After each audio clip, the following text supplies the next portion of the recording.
Diet Sonbhadra के online classes में आप सभी का स्वागत है। मैं नीरज शर्मा, डायट प्रवक्ता सोनभद्र, आज डीएलएड चतुर्थ सेमेस्टर के शांति शिक्षा एवं सतत विकास विषय पे चर्चा करूँगा। आज की चर्चा का विषय है मानव अधिकार या ह्यूमन राइट्स। मानव अधिकार से तात्पर्य उन सभी अधिकारों से है जो मनुष्य व्यक्ति के जीवन, स्वतंत्रता, समानता एवं प्रतिष्ठा से जुड़े हुए हैं। यह अधिकार भारतीय संविधान के भाग 3 में मूलभूत अधिकारों के नाम से वर्णित किए गए हैं और न्यायालयों द्वारा प्रवर्तनीय हैं। इन अधिकारों में प्रदूषण मुक्त वातावरण में जीने का अधिकार, अभिरक्षा में यातनापूर्ण और अपमानजनक व्यवहार न होने संबंधी अधिकार और महिलाओं के साथ प्रतिष्ठापूर्ण व्यवहार का अधिकार शामिल है। शीर्षक के अनुसार मानवाधिकार का अर्थ है कि मनुष्य को स्वतंत्र, पारदर्शी व गरिमापूर्ण जीवन जीने का अधिकार हो। गवाहियों तथा दस्तावेजों की जांच हेतु कमीशन जारी करने का अधिकार। आयोग में पुलिस अनुसंधान दल भी है जिसके द्वारा प्रकरणों की जांच की जाती है। आयोग का कार्य मानव अधिकार संरक्षण अधिनियम 1993 के अंतर्गत मध्य प्रदेश मानव अधिकार आयोग के द्वारा निम्नलिखित कार्य किए जाएंगे। 1. आयोग अपनी ओर से स्वयं तथा पीड़ित द्वारा अथवा उसकी ओर से किसी अन्य व्यक्ति द्वारा प्रार्थना पत्र देकर शिकायत करने पर कि किसी शासकीय सेवक द्वारा मानव अधिकारों का हनन किया गया है अथवा ऐसा करने के लिए उकसाया गया है तो ऐसी शिकायतों की जांच करना। दूसरा है किसी न्यायालय में विचाराधीन मानव अधिकारों के हनन के मामले में संबंधित न्यायालय के अनुमोदन से ऐसे मामले की कार्रवाई में भाग लेना। तीसरा है संविधान तथा अन्य किसी कानून द्वारा मानव अधिकारों के संरक्षण के लिए प्रदत्त रक्षा उपायों की समीक्षा करना और उसके प्रभावी कार्यान्वयन के संबंध में सुझाव देना। चौथा है मानव अधिकारों से संबंधित अनुसंधान कार्य को अपने हाथ में लेना तथा उसे बढ़ावा देना। आतंकवाद एवं ऐसे सारे क्रियाकलापों की समीक्षा करना जो मानव अधिकारों का उपभोग करने में बाधा डालते हैं तथा के निवारण के लिए उपाय सुझाना। मानव अधिकार का अर्थ, मीनिंग ऑफ ह्यूमन राइट्स। मानव अधिकार वे अधिकार हैं जो हमारी प्रकृति या स्वभाव में निहित हैं। इनके अभाव में हम मानव के रूप में अपना जीवन व्यतीत नहीं कर सकते हैं। J.E.S. फॉसेट के अनुसार मानव अधिकार कभी कभी मौलिक अधिकार या मूल अधिकार या प्राकृतिक अधिकारों के नाम से भी पुकारे जाते हैं।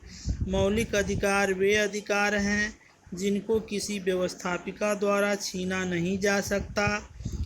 प्राकृतिक अधिकार मनुष्य तथा नारी दोनों से संबंधित हैं, साथ ही वे उनके स्वभाव के अनुकूल होते हैं। मानव अधिकारों द्वारा मानवीय गुणों, प्रतिभाओं तथा चेतना का सदुपयोग किया जाता है। मानव अधिकार शिक्षा के उद्देश्य, objectives of human rights education. टेनी पुत्रा ने अपने अनुसंधान के आधार पर 1980 में मानव अधिकार शिक्षा के निम्नलिखित उद्देश्य निर्धारित किए हैं। मानवाधिकारों के लिए छात्रों में सार्वभौमिक उत्कंठा जागृत करना। मानवाधिकारों से संरक्षण के लिए स्थापित अंतर्राष्ट्रीय संगठनों के विषय में ज्ञान देना, छात्रों को उन मामलों पर विचार विमर्श करने के लिए तत्पर बनाना जो मानवाधिकारों के उल्लंघन से संबंधित हैं, उन लोगों के प्रति सभ्यता विकसित करना जिनके अधिकारों का हनन किया जा रहा है। यूनेस्को की भूमिका, मानवाधिकार में यूनेस्को की क्या भूमिका है? 1974 में यूनेस्को ने मानव अधिकार शिक्षा के निम्नलिखित उद्देश्यों पर बल दिया। पहला है छात्रों को लोगों तथा राष्ट्रों की अन्योन्याश्रिता के प्रति जागरूक बनाना। दूसरा है छात्रों में सभी देशों के लोगों, उनकी संस्कृति, मूल्यों तथा जीवन के ढंगों के लिए समझदारी विकसित करना। तीसरा है छात्रों को इस तथ्य से अवगत कराना कि मानव अधिकार शिक्षा उनकी सामाजिक, आर्थिक तथा राजनीतिक सामर्थ्य के विकास के लिए अनिवार्य है। चौथा है छात्रों में सामाजिक दृष्टिकोण का करना। मानव अधिकार शिक्षा। मानव अधिकारों का अंतर्राष्ट्रीयकरण प्रथम विश्व युद्ध के बाद स्थापित लीग ऑफ नेशंस के माध्यम से शुरू हुआ। द्वितीय विश्व युद्ध के बाद 1945 में संयुक्त राष्ट्र संघ की स्थापना हुई। संयुक्त राष्ट्र संघ के घोषणा पत्र में निम्नलिखित में निष्ठा व्यक्त की गई: मौलिक अधिकारों में निष्ठा, मानव की महत्ता में निष्ठा, पुरुष तथा नारी में समान अधिकारों में आस्था, जीवन के उपयुक्त एवं अच्छे रहन सहन के स्तर में निष्ठा, अंतर्राष्ट्रीय सहयोग तथा मानवता को प्राप्त करने के लिए मानव अधिकारों तथा मौलिक स्वतंत्रताओं में आस्था। ये अधिकार एवं स्वतंत्रताएं बिना किसी भेदभाव के सभी को प्रदान करने पर बल। 1948 में संयुक्त राष्ट्र के चार्टर की उक्त प्रस्तावना को प्राप्त करने के लिए मानवाधिकारों का घोषणा पत्र जारी किया गया। इस घोषणा पत्र में प्रस्तावना के साथ 30 धाराएं या अनुच्छेद हैं। इस घोषणा पत्र के अनुच्छेद 26 में कहा गया है, प्रत्येक व्यक्ति शिक्षा प्राप्त करने का अधिकारी है। मानव अधिकार एवं शिक्षा में संबंध। मानव अधिकार और शिक्षा एक दूसरे से घनिष्ठ रूप से जुड़े हैं। मानव अधिकारों को समाज में स्थापित करने के लिए यह जरूरी है कि मानवीय गरिमा और प्रतिष्ठा के बारे में जन जागरूकता लाई जाए। जन जागरूकता और चेतना के लिए शिक्षा ही सर्वाधिक उपयुक्त साधन है।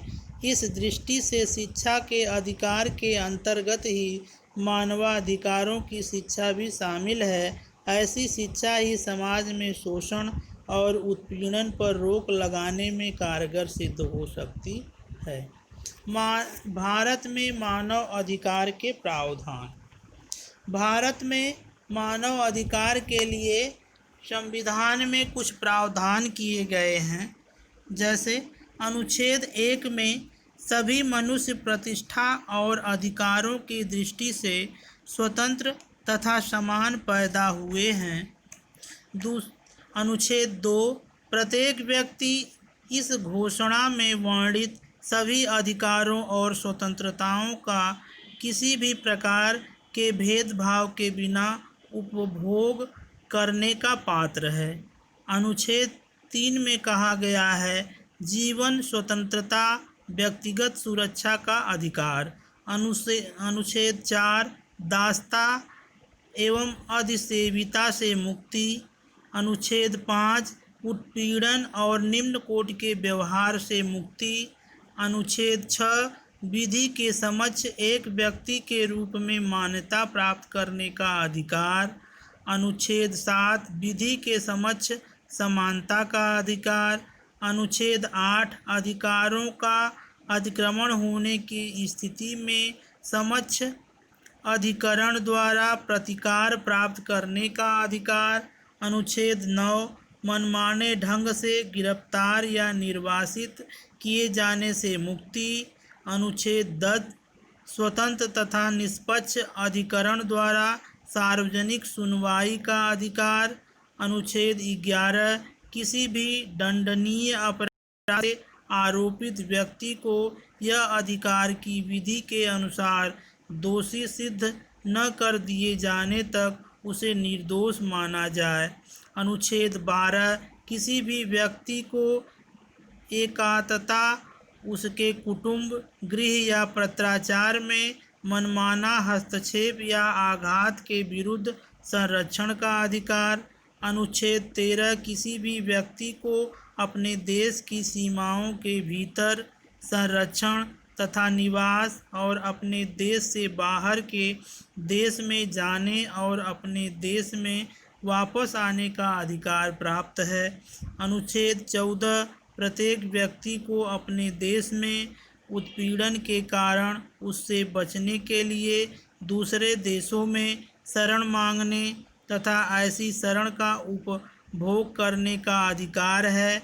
अनुच्छेद 15 प्रत्येक व्यक्ति को राष्ट्रीयता का अधिकार और अपनी राष्ट्रीयता को बदलने का भी अधिकार प्राप्त है। अनुच्छेद 16 विवाह करने और कुटुंब संस्थापित करने का अधिकार। अनुच्छेद 17 संपत्ति के स्वामित्व का अधिकार। अनुच्छेद 18 विश्वास और धर्म की स्वतंत्रता का अधिकार। अनुच्छेद 19 मत की अभिव्यक्ति की स्वतंत्रता और जानकारी प्राप्त करने का अधिकार।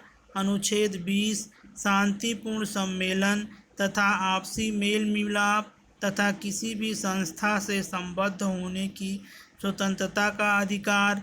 अनुच्छेद 21 अपने देश के शासन में तथा निष्पक्ष चुनावों में भाग लेने का अधिकार। अनुच्छेद 22 सामाजिक सुरक्षा प्राप्त करने का अधिकार। अनुच्छेद 23 इच्छित कार्य करने तथा अपने हितों के संरक्षण हेतु व्यवसाय संघ बनाने और उसका सदस्य बनने का अधिकार। अनुच्छेद 24 विश्राम और आराम का अधिकार। अनुच्छेद 25 यथायोग्य जीवन स्तर का अधिकार। अनुच्छेद 26 शिक्षा का अधिकार। अनुच्छेद 27 समुदाय के सांस्कृतिक जीवन में निर्बाध रूप से भाग लेने का अधिकार। अनुच्छेद 28 मानव अधिकारों को सुनिश्चित करने वाली सामाजिक व्यवस्था का अधिकार। अनुच्छेद 29 व्यक्ति द्वारा समुदाय के प्रति कर्तव्यों का अनिवार्यतः अनुपालन ताकि उसके व्यक्तित्व का निर्बाध एवं पूर्ण विकास हो सके। अनुच्छेद 30 किसी राज्य द्वारा उपयुक्त अधिकारों में से किसी को भी नष्ट करने के उद्देश्य से किसी क्रियाकलाप में लगने या ऊपर वर्णित अधिकारों में से किसी को भी नष्ट करने के लिए हस्तक्षेप करने के विरुद्ध संरक्षण का अधिकार। धन्यवाद।